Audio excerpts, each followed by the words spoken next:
Contract वाली बहू। नरेश की माँ अपने बेटे से मिलने दिल्ली आ रही है। इस बात का पता चलते ही नरेश के दिल में हलचल मच जाती है। नरेश अपनी माँ के स्वागत की तैयारी में लग जाता है। साथ ही उसे डर भी सताने लगता है कि उसकी माँ कहीं अपनी पुरानी जिद पर फिर से बैठ ना जाए। हे भगवान, इस बार बचा लो, अगले साल पक्का माँ की जिद पूरी कर दूंगा। तभी दरवाजे की घंटी बजती है।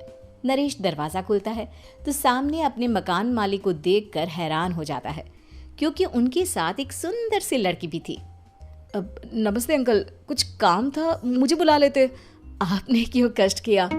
अरे नहीं नहीं, इसमें कष्ट कैसा, मैं तो बस तुम्हें रीना से मिलवाने आया था। आज से रीना तुम्हारे साथ इसी फ्लैट में रहेगी। अंकल, कोई लड़का फ्लैटमेट नहीं है? एक अनजान लड़की के साथ रहना मेरे लिए थोड़ा अजीब होगा। देखो नरेश, मैं तुम्हें पहले भी बता चुका हूँ कि इस फ्लैट में तुम्हें किसी ना किसी के साथ एडजस्ट करना ही होगा, या फिर तुम अकेले पूरे फ्लैट का किराया दे दो, मैं किसी को नहीं रखूंगा। नरेश अपने मकान मालिक की बात सुन के रीना के साथ रहने के लिए तैयार हो जाता है, पर अंदर ही अंदर उसे ये बात खाने लगती है कि वो अपनी माँ को क्या जवाब देगा जब उसकी माँ रीना के बारे में उसे पूछेगी। दिन बीतने लगते हैं। नरेश और रीना अच्छे दोस्त भी बन जाते हैं, पर अभी भी नरेश अपनी प्रॉब्लम का सॉल्यूशन नहीं ढूंढ पाता। एक दिन नरेश बहुत परेशान सा बैठा होता है। तभी रीना उसे पूछती है, क्या हुआ नरेश, तुम काफी परेशान लग रहे हो, सब ठीक तो है ना? हाँ सब ठीक है, बस एक छोटी सी प्रॉब्लम है। वो एक्चुअली 2 दिन बाद मेरी माँ मुझसे मिलने आ रही है। अरे तो इसमें प्रॉब्लम क्या है, ये तो खुशी की बात है। हाँ रीना, बट मेरी माँ एक जिद लेकर बैठ गई है कि मैं शादी कर लूँ, पर मैं अभी इस चीज़ के लिए तैयार नहीं हूँ। ऊपर से जब वो तुम्हें देखेगी तो 100 सवाल करेगी, क्या जवाब दूंगा? अरे इसमें कोई टेंशन वाली बात नहीं है, मेरे पास ना इस प्रॉब्लम का सलूशन है, जिससे ना तुम्हें शादी करनी पड़ेगी और ना ही तुम्हारी माँ मेरे बारे में कुछ पूछेंगी। रीना की बात सुनकर नरेश सोच में डूब जाता है।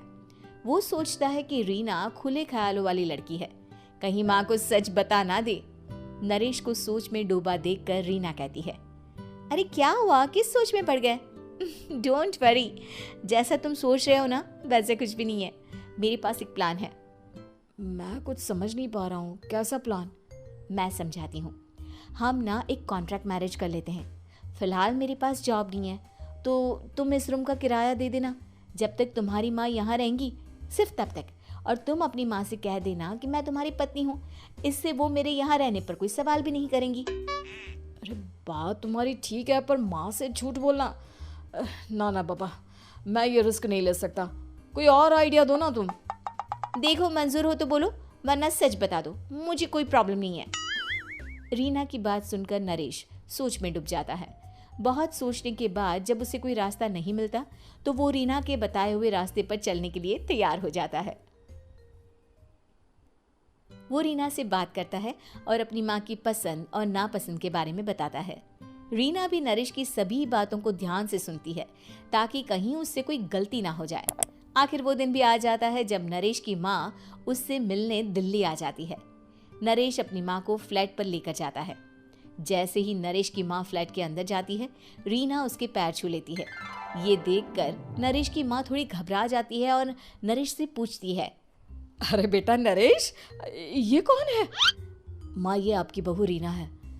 माफ़ी चाहता हूँ, सब कुछ इतनी जल्दी में हुआ कि आपको बता ही नहीं पाया, इसलिए सोचा कि क्यों ना आपको सरप्राइज दिया जाए। अरे बेटा, मैं तो बस तेरा घर बसा हुआ देखना चाहती थी। हाँ, बहुत अरमान थे अपनी इकलौती बेटी की शादी को लेकर, लेकिन कोई बात नहीं, शायद किस्मत को यही मंजूर होगा। ये कहते ही नरेश की माँ रीना को गले लगा लेती है। रीना बेटिया, मेरा बेटा ना थोड़ा नादान है, पर तुम काफ़ी समझदार लगती हो और मैं जानती हूँ कि तुम इसका बहुत अच्छे से ध्यान रखोगी। माँ आप चिंता मत कीजिए, मैं सब संभाल लूंगी। नरेश की माँ अपने बहू और बेटे के साथ खुशी खुशी रहने लगती है। दिन बीतने लगते हैं। नरेश की माँ और रीना का रिश्ता बहुत मजबूत होता चला जाता है।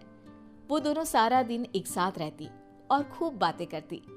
इधर साथ रहते रहते नरेश और रीना भी एक दूसरे से प्यार करने लगते हैं। दोनों को इस बात का एहसास हो जाता है, फिर भी वो इस बात को छुपा कर ही रखते हैं। एक दिन नरेश की माँ और रीना शादी के बारे में बात करने लगते हैं। रीना बिटिया, ये तो नरेश ने मुझे बिना बताए शादी कर ली, वरना मैं तो अपनी इकलौती बेटी की शादी इतनी धूमधाम से करती कि सारी दुनिया देखती रह जाती। अच्छा माँ, आप ऐसा भी क्या करती नरेश और मेरी शादी में जो दुनिया देखती रह जाती? अरे बिटिया, एक माँ के अरमान तुम अभी नहीं समझोगी। मैं तो अपनी बहू को एक रानी की तरह लेकर आती और शादी भी बिल्कुल शाही अंदाज में करती, पर मेरे तो सारे अरमान ऐसे ही रह गए। खैर, मुझे तो अपने बेटे और बहू की खुशी चाहिए बस। ये कहते हुए नरेश की माँ की आंखों में आंसू आ जाते हैं।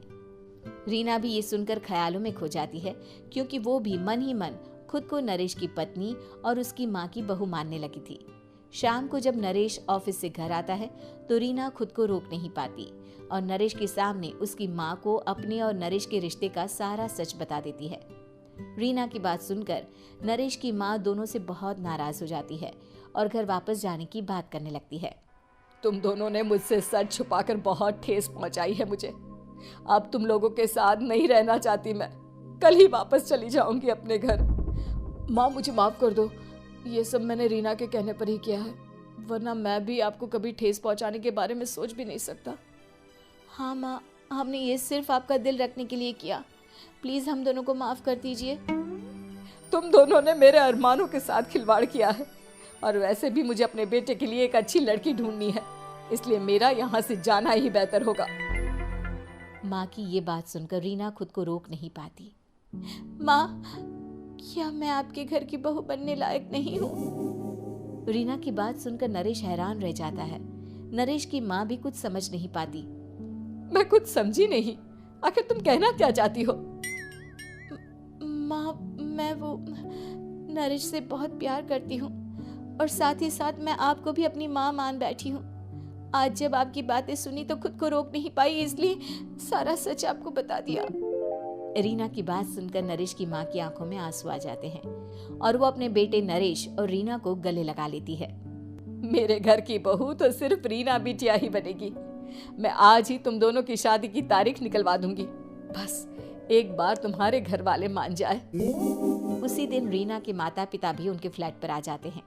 दोनों परिवार आपस में बैठकर बातें करते हैं और शादी के लिए राजी हो जाते हैं। रीना भी कॉन्ट्रैक्ट फाड़ देती है और कहती है, सही मायने में मैं अब बहू बनूंगी, अब तक तो सिर्फ कॉन्ट्रैक्ट वाली बहू थी।